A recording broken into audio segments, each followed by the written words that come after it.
Brilliant, everyone. So we'll make a start today. You're all very welcome, and welcome to our speaker, Manni Ardzejewska, who's one of our former JD students here at Queen's. Great to have Manni back in Belfast.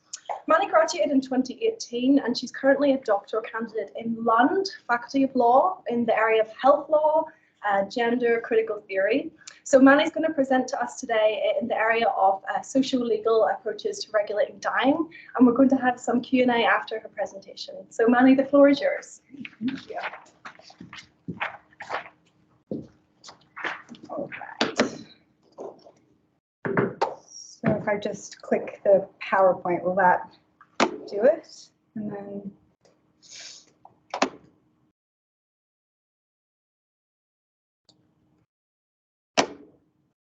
I am not used to non-Swedish computers. Hang on, how do we make it start? F5. Grand. There we go. Easy enough. But is it shared with Teams? I believe Declan organised that. Oh, is it? Yeah. Yeah. Okay. So thank you. Firstly, it's an absolute pleasure to be back here.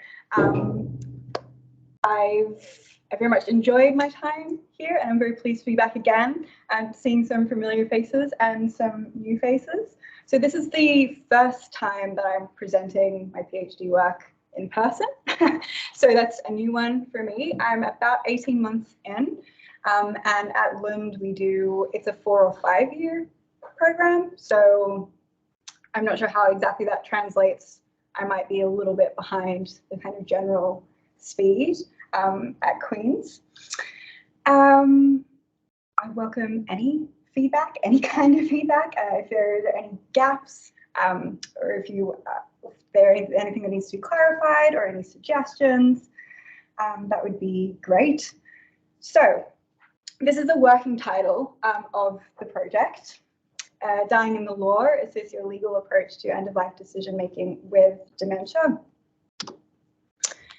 Why dying? So some people in this room know very intimately that my journey with dying started here, if one can say that, journey with dying and the law. I did a project in my JD program on assisted dying and vulnerability perspectives of assisted dying. And through that time, I came to realize how important the relationship between law and dying and how we make end-of-life decisions making, how important that is. Of course, we know that dying in itself is universal and complex, but we also know that we often don't do it well as society, and that kind of baseline is becoming more and more difficult because of biomedical, social, and demographic change. And so with this as a background, I really feel like there are some questions for legal research, and in particular, what is the law? What does it do, or what doesn't it do? And what does the law mean for how we make end-of-life decision-making and how we die?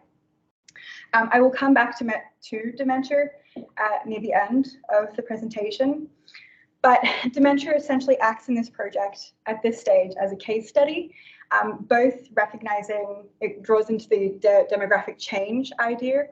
More and more people are dying with dementia and making decisions for people or advanced decisions as people with dementia.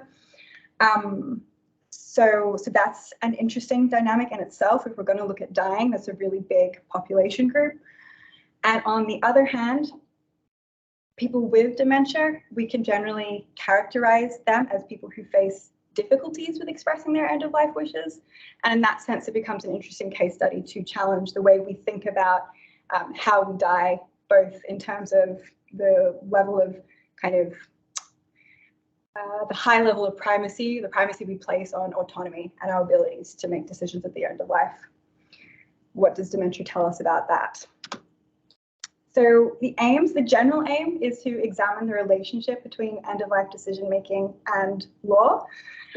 That can kind of be broken down into three kind of themes. First, it's identifying the law as it's constructed in the everyday practice of healthcare professionals who are making end-of-life decisions for people with dementia. The second is to evaluate the influence of that law And the third is to develop the dimensions, is a more kind of theoretical, that's the theoretical goals of this project, is to develop the dimensions of law as an everyday practice in health law, and that pulls in ideas of legal consciousness. So as part of that, there are 4 research questions. What is the law? What is the law from the perspective of what healthcare professionals are doing and understanding? How does law influence? What is the power of law? What impacts does it have on power relations in this space? Thirdly is the comparative dimension of this project. What can a comparison between the law in Sweden and New South Wales, which is a state in Australia, reveal about how end-of-life decision-making is and can be regulated? And the final one is more of an evaluation of what these processes and power relations are doing. So how appropriate is end-of-life law for the realities of how we die? So what exactly is this project doing? There are kind of multiple different spaces that it's intervening in. The first is autonomy, and this was something that really came up in the assisted dying dissertation I did here. When scholarship and kind of everyday social debate engages with the end of life, it is very much predicated on autonomy and independence and how we can control our lives as independent entities. And there were 2, so we, Amanda, Catherine, and I looked at relational autonomy, and there's been another effort to do that, but I think dementia pushes us even further than that and kind of forces us to grapple with the barrier or the hard line we often draw between ideas of choice and ideas of protection. The second category is looking at law and dementia and relationality. There are a number of instances in social law in particular, but also in health law, where dementia is used both in its right, like an important investigation, but also as a case study to kind of explore why an autonomy framework isn't appropriate. So say with welfare decision making in particular, there's one study that's done particularly in relation to end of life care, and that was by Rosie Harding and her book, which was quite influential for me early on in this project. But she specifically looked at relationality, how the relational experiences of dying with dementia should then play into how we think about what the law should be doing. And hopefully as we go through, I'll be able to explain a little bit about how I hope to add another dimension to that conversation. This third theme is end-of-life decision-making law and practice. Often the scholarship kind of takes an instrumental approach to what law is doing, and they look at law as from a policy direction. And so is law being effective in its goals to regulate end-of-life decision-making or not? So this research seeks to not displace, but add another dimension to that, and not just look at whether or not law is being effective or not from a policy perspective, but what the power of law is doing and how it's being formed within social relations. So kind of bottom up, I guess, rather than a top down. And finally, law in this space is generally framed as state, formal law. And I am interested to look at law as everyday and plural, which is where I'm going next. So what is law? Now, I'm not trying to say what we should all be thinking law is or creating a universal definition, but I do hope to kind of create a framework for what law is in this project in recognition of the fact that by doing it, by crafting law in a certain image, it will be powerful as a tool to create new ideas and new ways of thinking in this field. And the way I define law has its origins in law and society, and not just that law has consequences for society, but that society has consequences for law, and that law emerges as a direct consequence of social relationships. So this brings me to legal consciousness, which is so far the kind of, at this stage, the big kind of theoretical moment of this piece. Legal consciousness, particularly in the way that Jurek and Stilby have used it, in the commonplace of law.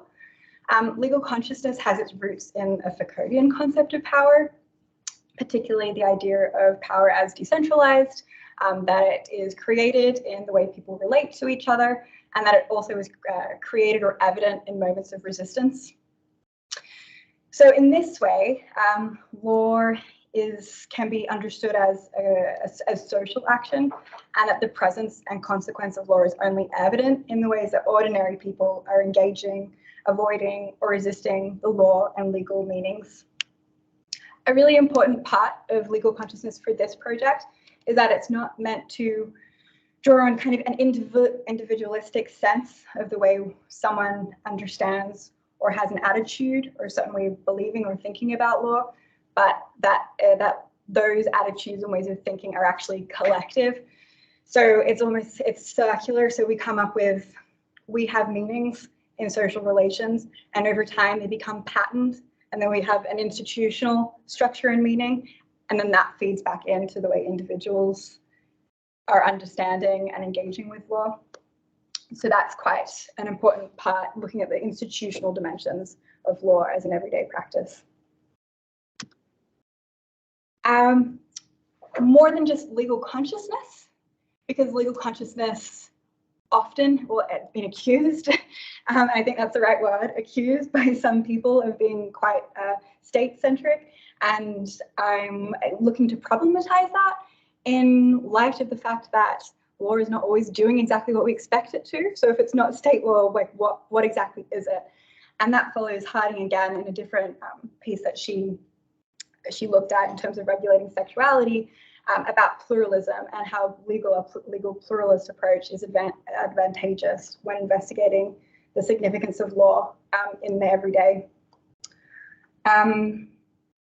The other important part of plural legal consciousness framework for me is that when we identify law, law comes from the subject, because in pluralism we also have an issue with what law is. So I'm hoping to take my definition of law from the people who I talk to.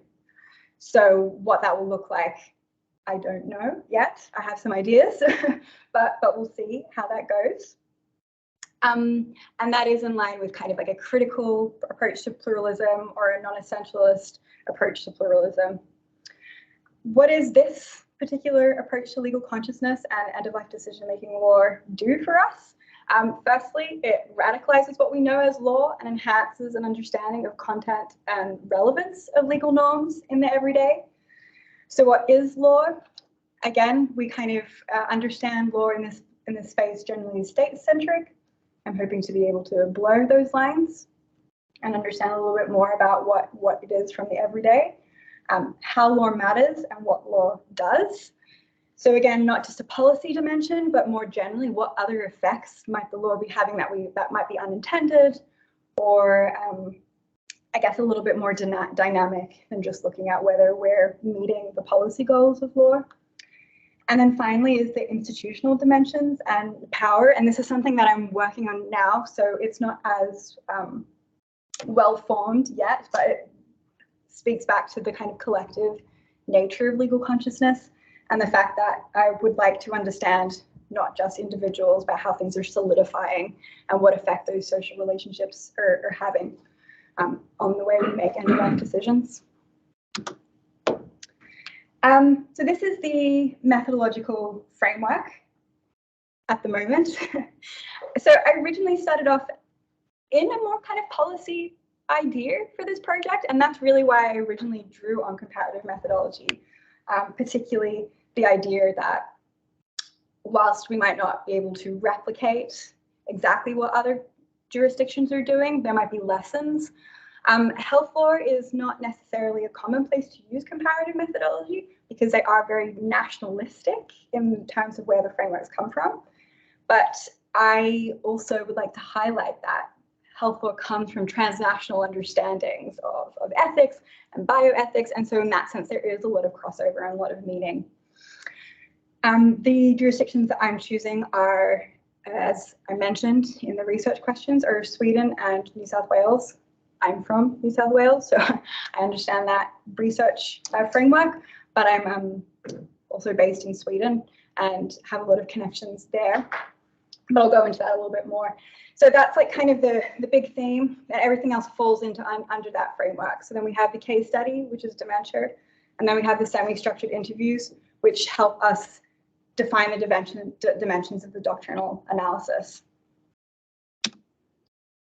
So yeah, as I said, comparative health law is not super common, but it aligns in this project with people using help with comparative law in other fields of legal research, particularly in terms of similarities and differences and what we understand about the mechanisms of what law is doing.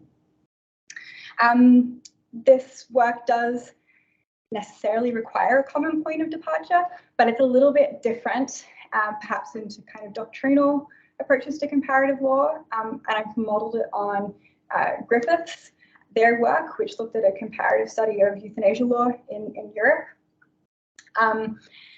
And they took the common point of departure as healthcare professional behavior. So the idea that, you know, if we're talking Europe, we understand that we have similarities in the healthcare system. And so there are similarities in what doctors are doing when confronted with decisions about assisted dying. And that also draws together why I've chosen the two jurisdictions beyond my kind of familiarity and ability to engage with those jurisdictions is that they have quite similar, different legal systems, but actually quite similar healthcare systems. Also similar to a UK context as well, actually, just as a bit of an indication about what those healthcare systems look like. When it looks at a common point of departure, we're looking at a kind of functionalism. So professional behavior is used as a tool to compare rules at the institutions, but also behaviors, and also most importantly in this context, the context. So it has all rules, institutions, and contexts, and it's really focused on not dividing or like artificially separating what the law is doing from what the social consequences and the social forces in creating the law is doing. Case study. So to kind of really get into it, really understand through the case study of dementia an insight into the relationship between law as, you know, kind of on paper and law in practice. End-of-life decision-making for people with dementia as a special case, like I noted before. It challenges the dimensions of autonomy, which is so central to both healthcare practice and law in this space, and also dementia itself through my research it's really left out of this debate. And we often talk about dementia in relation to assisted dying as well. It only comes up in relation to assisted dying. Like, should we have advanced care directives that allow people to end their lives on their terms? But it doesn't really explore what exists right now. It doesn't really explore the more kind of everyday decisions. So like withdrawal of treatment, where we might stop after a while, or withholding of treatment, where we might not begin treatment already. So those, I guess they're a little bit less sexy than assisted dying in a way, and that is kind of left out of the dementia conversation. So I think it's really useful in that sense. Semi-structured interviews, often considered as a way to show what the law is and how the law works, but really quite central to legal consciousness scholarship. It's making a massive generalization. It is almost always the method used in this space. And why are we doing it? It's used to gather descriptions about how interviewees are conceptualizing and engaging the law in their everyday practice of end-of-life decision-making for people with dementia. And the process, or the kind of underlying thought to using interviews, is that the interviewees are themselves the sociologists of their everyday lives. So we take their descriptions not as just attitudes, but as you're able to kind of put them all together and see patterns of what law itself is. And it also takes a critical empirical approach in the sense that it's not claiming that this is one truth or anyone is giving one truth, but that together we can start seeing the different dynamics at play, which is particularly important with the idea of power and resisting that there may be different ways that we are engaging with the law and what those differences maybe not reveal about as a single truth, but about a multiplicity of truths and what that tells us about the complexity of what law is. My ethics approval is currently in. I'm waiting, but this is a little excerpt of some of the questions. I might just stop talking for just a second and let you read that.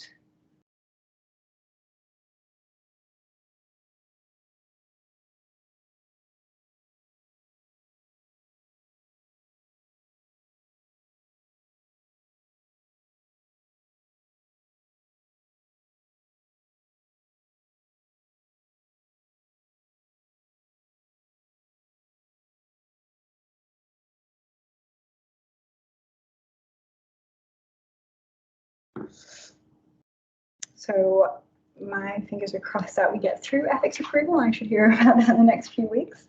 That's just some of the questions which are aimed to kind of, hopefully, aimed to draw out the different conceptions of law, and both in terms of like practical, like what do you think law is, but also what's kind of being revealed in their conversations about what's regulating their practice, and what kind of influence law is having or not having. So doctrinal analysis, Catherine and I have been talking about this a little bit over the last year, in terms of how we kind of, as like a young socio-legal scholar, how to not be scared of doctrinal analysis, or how to not participate in a kind of creation of boundaries, I guess.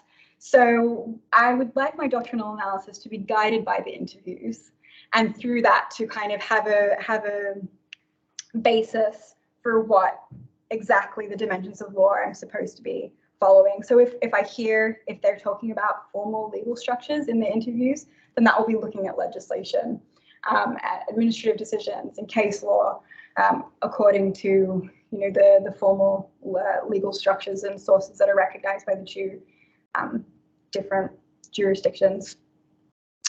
Okay. So where next? We had an interesting conversation before about where vulnerability is in this project, because it was really, really central when I started.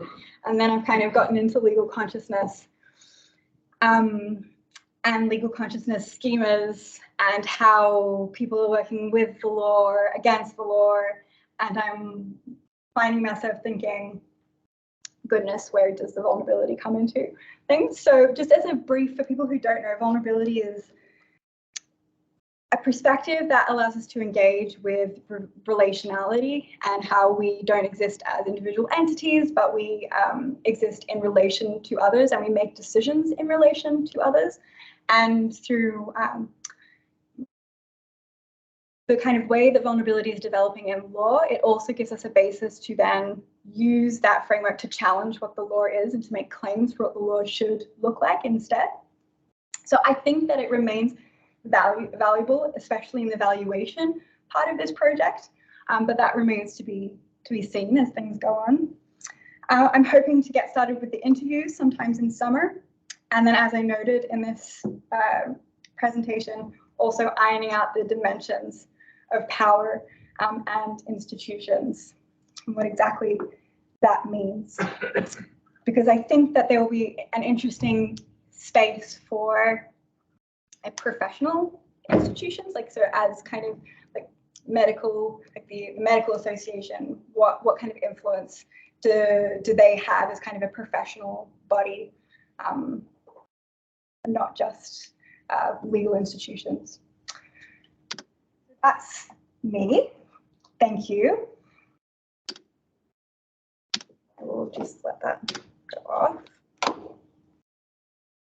Shall I bring the Teams one up? So in case. Okay. Brilliant. Yes, Manni. So we'll just join in a round of applause. So we have some time now for questions and discussion. I'm sure there'll be a lot of discussion from what you've presented, and it's at an early stage, so very early there's lots of scope to kind of probe things and see where it might go. Mm-hmm. So I'll open the floor. Gordon, I see your hands raised.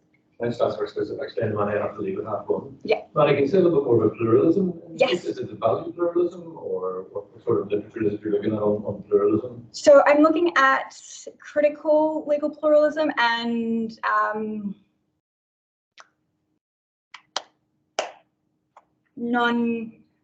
not non-empirical, that doesn't make any sense, but is it so Tamina and McDonald, those people who are kind of looking at pluralism from a bottom-up perspective that goes from what people are saying about what the law is. I just asked about value pluralism because it's, as you know, it's the idea of we can conflicting moral imperatives, moral values. I don't know if that's something that's perhaps relevant for your thesis, given the obvious moral content there. I've never heard of value pluralism. I'll send an email. Yeah. But it may be something that. That would, yeah, no, that sounds like it would be interesting. Yeah. Thank you. Thanks. Can I ask anyone to ask a question? They're so easy to press. So that I can online to. Yes, apologies. And for our online participant as well, if you'd like to ask a question, please feel free to raise your hand and we'll come to you. Claire, do you want to go ahead? Yeah, thanks a million. That was really interesting. So in Victoria, there's the Voluntary Assisted Dying Act 2017, and there are other pieces of legislation that have recently come out in Australia. I've recently edited a book called Routledge Handbook of Global Health Rights, and one of the chapters you just might want to refer to or look at is by Ian Freckleton, and it's, let me see what it's called. It's called Voluntary Assisted Dying Law Reform in Australia and New Zealand. So just, it might be an interesting starting point for you, because there's a lot there on the new developments in the law in Australia and New Zealand. And in the Victorian legislation, and also in the new House of Law, in the new bill that's existing in the UK at the moment, the focus has been on terminal illness. And there's been an omission from anything outside of terminal illness, where there's been a focus on terminal illness within 6 months. Yeah. I just wonder whether you're going to try to challenge that, and if so, how? And also, if dementia were to be included in the law pertaining to assisted dying, you know, how do you think that there would be sufficient safeguards there, and how would you maybe approach the likes of slippery slope arguments, or those that would say that this is a bridge too far? Yeah. Excellent question. Thank you. So I have actually challenged the terminal illness framework before in the JD dissertation, where we talked about how it needs, especially from a vulnerability perspective, we need to be more, we need to recognize that suffering is more than a terminal illness, and also the kind of stickiness of, as you've mentioned, the 6 month dividing line, and how difficult that is in practice. So it's the way I kind of challenged it and suggested that we could still be creating safeguards in this space, looks at more conversation, more kind of conversation with healthcare professionals, with family members, engaging values, engaging a life, like a cross life perspective of individuals who are seeking assisted dying, and seeing those and mapping those decisions in order to kind of filter out the possibilities of undue influence, whilst also remaining true to what people want at the end of life. I specifically left dementia out as a hard issue last time, and that's why I think it's important to bring it forward now.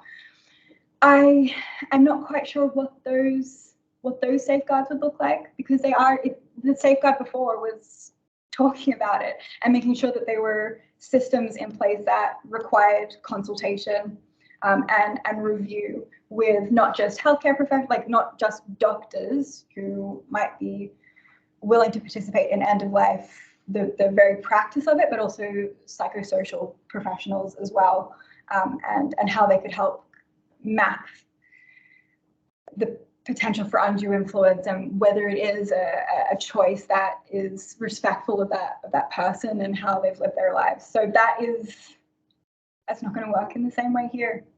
And just linked to that as sort of a follow-up question or sort of linked question.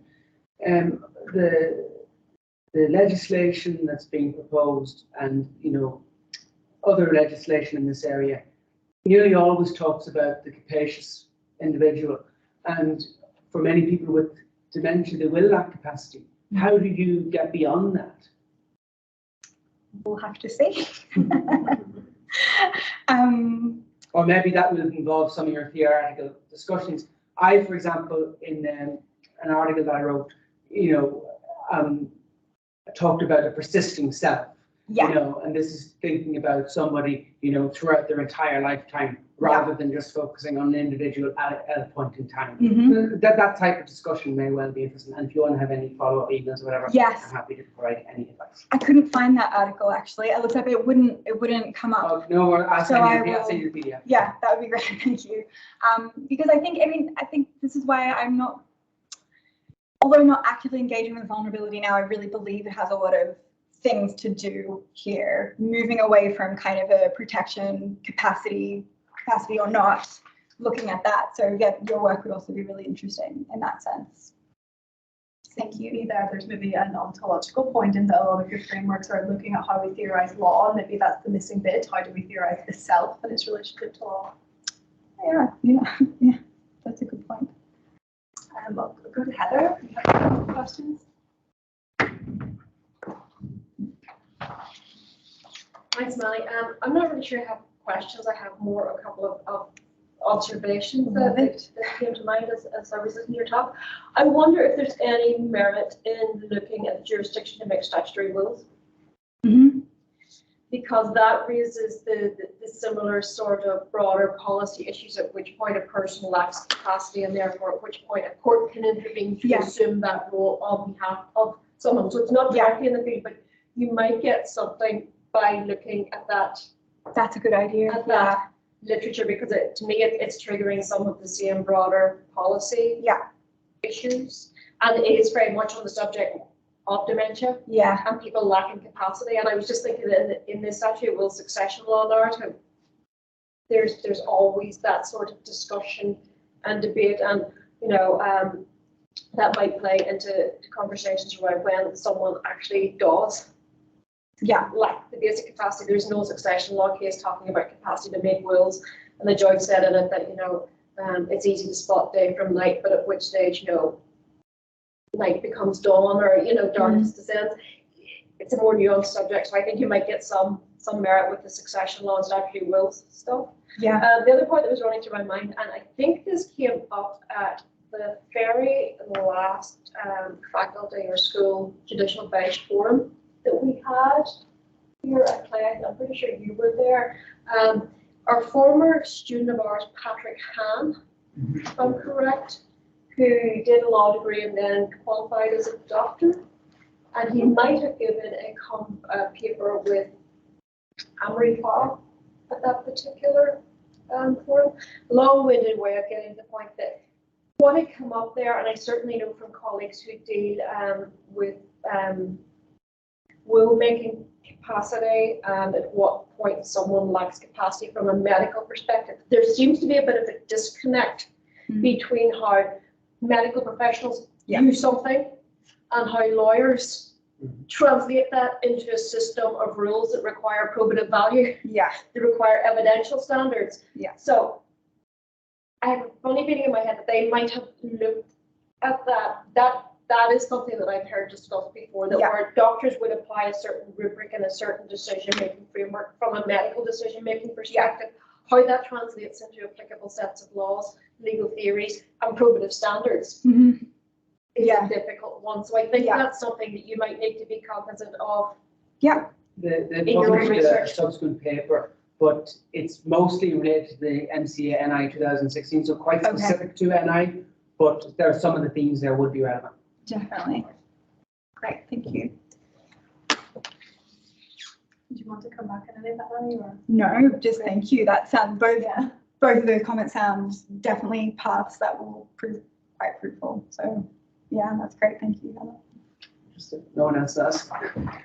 I'm just wondering why you've decided to move away from the sort of autonomy discussion towards relationalism or relational autonomy? Why you decided to move away from that sort of traditional perspective? That probably requires a very background answer. So my original degree wasn't in law. It was in gender studies and political economics. So I've always been quite critical, I guess, of the autonomy model, and I'm particularly interested in looking at other ways of being that might actually be closer to the way we live our lives rather than the ways that that structures see us as living our lives. So yeah, that feminist perspectives, whilst not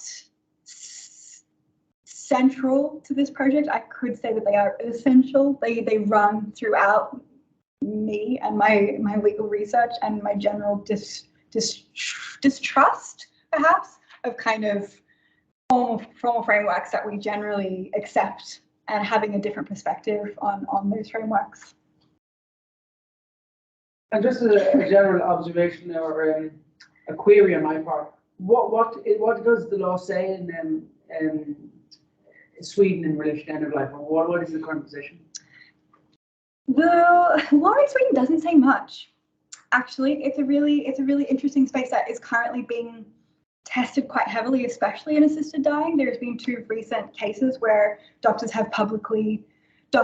and people who have ended their lives have, after the fact, things have been written down for the purpose of public knowledge or public consumption, and those cases are currently being tested. What are the limits of healthcare professional engagement in assisted dying? More generally, healthcare law in Sweden tends to go off ethics rather than law, and so ideas of autonomy and choice are central. And the idea is that if people have had enough, then they've had enough, and that's fine. It's really interesting in dementia because the same rules apply if you have dementia. So it becomes quite tricky across the board in social care and in healthcare if you have dementia, because the same rules apply. If you've had enough, just let us know and we'll stop.